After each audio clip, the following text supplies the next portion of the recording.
بسم اللہ الرحمن الرحیم۔ میرے دوستو، اللہ کا کام ہے، یہ اللہ کا دین ہے۔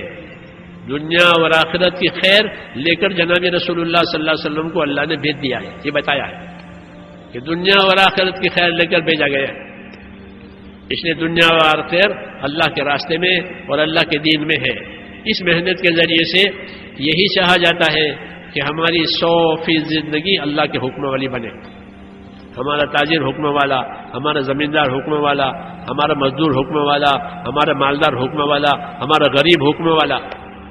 اس لیے سب کو دعوت دی جا رہی ہے، سب کو یہ بات سکھائی جا رہی ہے تاکہ جو جس حال میں ہے اس حال میں وہ حکم والی زندگی گزارے، اللہ اس کو اسی حال میں کامیاب کرے گا۔ ہاں، غریب کو مالدار بنانے کے لیے مالدار بنا کے کامیاب نہیں، غریب کو غریبی میں کامیاب کرے گا۔ ہاں، بیمار اگر حکم والا ہے تو وہ بیماری میں کامیاب ہے۔ جی ہاں، بیماری میں کامیاب ہے۔ عمران بن حسین بیمار رہتے تھے، اکثر وہی بیماری کے مسائل پوچھتے رہتے تھے، نماز کیسے پڑھوں، بیماری کے مسائل پوچھتے تھے، مگر رہتے تھے بیمار۔ وہ بیماری میں کامیاب، بیماری اس لیے کامیاب کہ روایتوں میں ہے کہ فرشتے ان کی بیمار پرسی کے لیے آتے تھے کہ عمران بن حسین بیمار ہیں، ان کی بیمار پرسی کریں، رشتہ دار آتے ہیں، دوستدار آتے ہیں بیمار پرسی کے لیے۔ تو یہ بیماری نے ان کو کتنا اونچا کر دیا کہ ملائکہ آتے ہیں اوپر سے بیمار پرسی کے لیے۔ یہ بیماری میں کامیاب ہے۔ تو کوئی حال ہمیں ناکام نہیں بناوے گا میرے دوستوں، بشرطے کہ زندگی میں دین ہو۔ اس لیے یہ محنت کرائی جا رہی ہے کہ اپنی اپنی زندگیوں کو دین پر لاؤ۔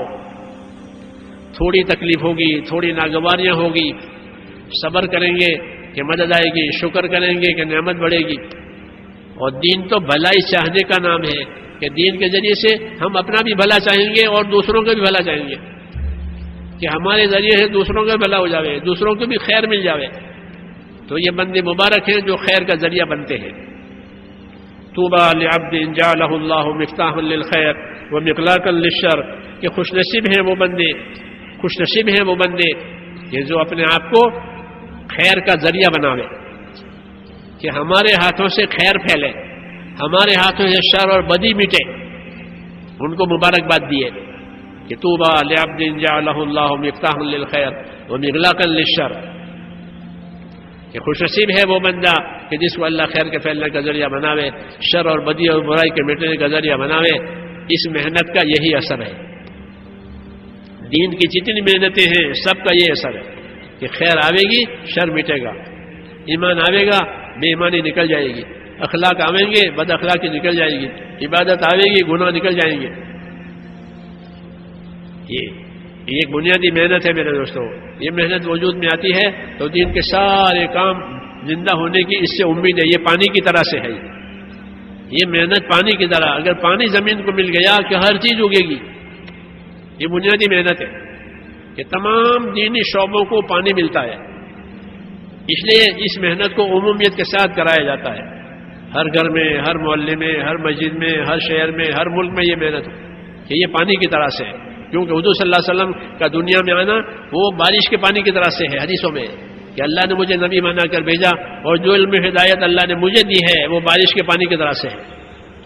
بارش کے پانی کے بغیر حیات نہیں ہے، اگر پانی بارش کا رک جائے گا لوگ مر جائیں گے، جانور بھی مر جائیں گے، اور پانی برس گیا آباد ہو جائیں گے۔ ایسے دو باتیں رسول صلی اللہ علیہ وسلم لے کر آئے ہیں کہ اس سے دنیا والے کامیاب ہو جائیں گے، اگر یہ نہیں ہے یہ نامراد ہو جائیں گے، حدیثوں میں۔ اس لیے اس یقین کے ساتھ میرے بھائیوں اس کام کو کرنا ہے کہ اللہ نے ہماری اور دنیا والوں کی کامیابیاں اپنے دین میں رکھ دی ہے۔ ہم دین کی محنت کریں گے اور خیر کا ذریعہ بنیں گے، دنیا میں اللہ دین کی برکتیں بھی دے گا، ہدایت بھی دے گا، اور آخرت کو اللہ ہمیشہ ہمیشہ کے لیے بنائیں گے، اور آخرت کے لیے ہی کرنا ہے، کوئی اور غرض دنیا کی نہیں ہوگی۔ اس کے لیے ارادے کرو اور اپنے آپ کو اس کے لیے تیار کریں، اپنی زندگیوں کی ترتیب بناویں۔ ہاں، زندگی ہماری بے ترتیب ہے، اس لیے دین کے لیے راستہ نہیں مل رہا، بے ترتیبی ہو رہی ہے۔ دین کی ترتیب ہے، دیکھو نمازوں کی ترتیب ہے، روزوں کی ترتیب ہے، حج کی ترتیب ہے، تمام عبادتوں کی ترتیب اللہ نے قائم کی ہے۔ اگر ہمارے اوپر چھوڑا جاتا تو ہمیں تو وقت ہی نہیں ملتا، نماز کے اوقات مقرر کر دیے، روزے کے اوقات مقرر کر دیے، حج کے اوقات مقرر کر دیے، اس کی شکل مقرر کر دی. ہاں ایسے دین کی دعوت کے لیے کہ دین کی دعوت کے لیے ہم ترتیبیں بناویں، اپنے اوقات کو فارغ کریں اور کام کو سمجھیں. جب کام سمجھ جائیں گے تو ترتیب قائم ہو جائے گی کہ یہ وقت اللہ کے کام کے لیے ہے، یہ میری ضرورت کے لیے ہے، یہ اللہ کے کام کے لیے ہے، میری ضرورت کے لیے. پھر آئے گی برکت، اپنے کاموں میں بھی برکت آئے گی دین کی وجہ سے. وہ جب دین اجڑ جائے گا تو برکتیں اٹھ جائیں گی، تو الجھ جائیں گے. کہ دین اپنی برکتوں کے ساتھ آتا ہے، بے دینی الجھنوں کے ساتھ آتی ہے. اس لیے ہمت کر کے اپنے آپ کو پیش کریں، جو جو تقاضے دیے جائیں اس کے لیے اپنے آپ کو تیار کریں. اپنی طاقت اس پر لگانی ہے، اپنی تدبیر اس کے لیے کرنی ہے، دعا بھی مانگنی ہے اور تدبیر بھی کرنی ہے. اب ہمت کر کے بتاؤ اور سکون سے بیٹھے رہو.